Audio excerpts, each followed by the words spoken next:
as this nation makes that very important trek.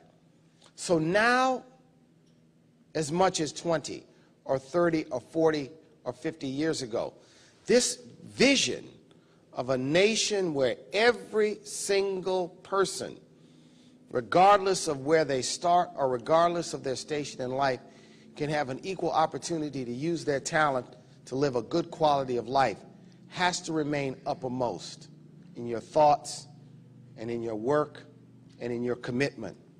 So the National Urban League, unique amongst civil rights organizations, we were not the litigators or the marchers. We were the people who tried to work directly with people to prepare them to take advantage in the 60s of the doors that were opened. So we were the job trainers. We were the youth developers.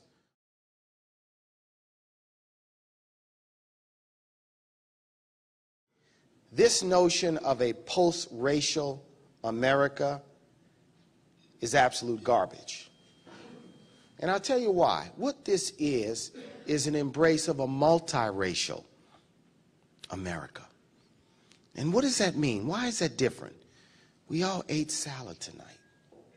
The salad had lettuce, and it had cucumber, and it had blue cheese, and some of you all might have had a little slice of tomato.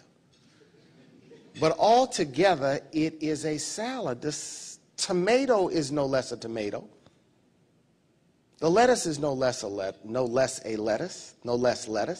The cucumber is no less cucumber because it's in the salad. But together, they make something that is greater than the sum of those parts. We must recognize that it is very important for Americans to balance this idea that each and every one of us should and must be very proud of our ethnicity, of our nationality, of our race, while at the same time understanding that that is not inconsistent with this vision of a pluralistic America. And it's a very different notion than saying we're post-racial to say we are multiracial. Because to say we are multiracial means that we can, in fact, look at our neighbor who may be different in worship, different in background, different in ethnicity, and respect them and love their very essence as an individual, while at the same time asking that they do the same thing for us. We've got to chart this vision and not be afraid of this notion of pluralism, this notion of multiracialism.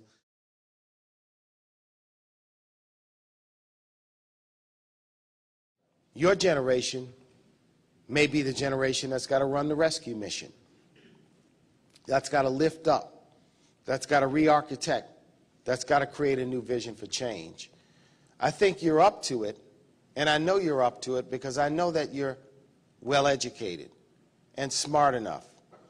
That's not the question, whether you have the technical ability, the mastery of numbers and theories, whether you understand finance and accounting. That is not the question. The question goes deeper than that.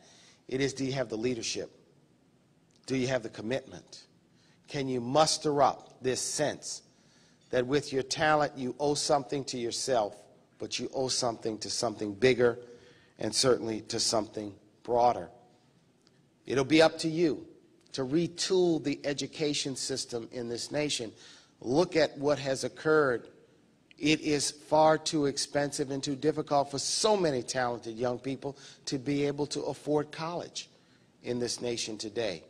That's not something we can say we have got our education. I do not care about anyone else, because you will lead great business institutions, nonprofit institutions, or government institutions, and you're going to need talented people to hire to be able to accomplish your goals. So it is your business as future leaders what happens to these young people today.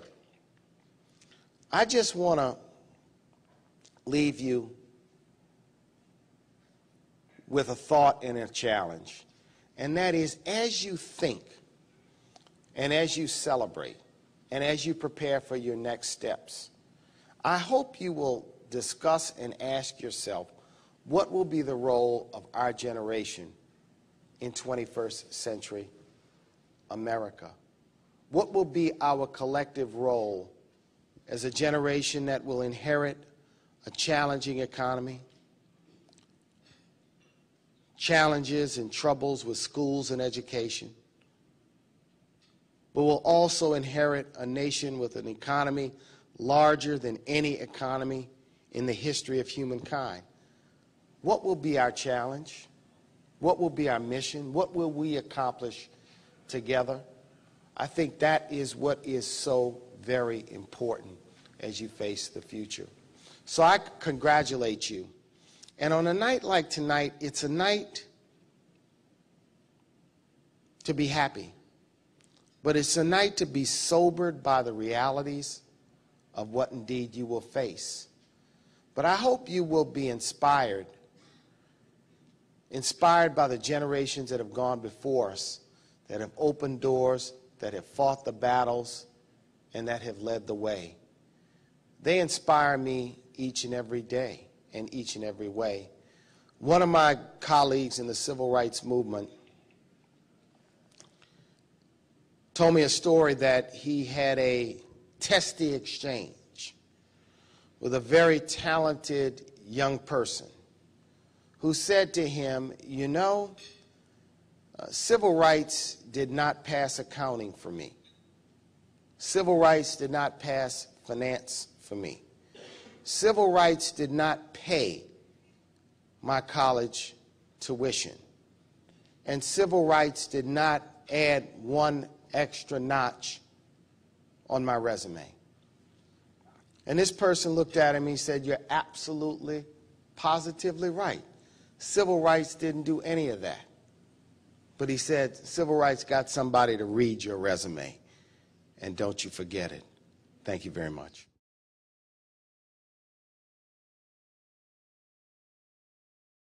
And I also want us to be very, very clear that all of us want to see the nation have fiscal health.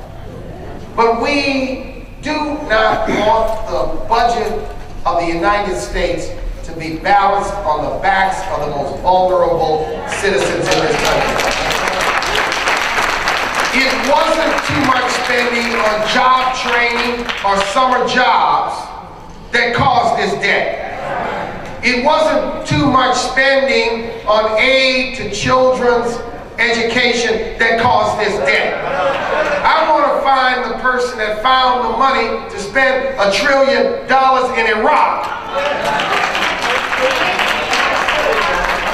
I want to find the person that found ways to create massive tax loopholes for the most powerful interests in this country. I want to find them now. Because it is those kinds of things that fuel this debt. We must be clear. We must be clear, and we must be loud. We must be loud that at this point in time when this country is changing, we are not going to stand by and be deceived that somehow now that there's no longer a need for a Medicaid program for our poor. That somehow now there is no need for the federal fisc to support public education in our cities. That somehow now the Medicare program needs to be turned into a private voucher program. That somehow now, when our nation is suffering, that we can't muster up the dollars to put young people to work during the summer. We have to understand that this is not a debate about money. This is a debate about choices. So I close by once again reaffirming today with Reverend Sharpton our commitment to work together, our commitment to act with operational unity, our commitment to push ahead, and ask each of you to continue to work alongside of us, to continue to be voices in your local communities, to not give up, to never quit. We have just begun to fight.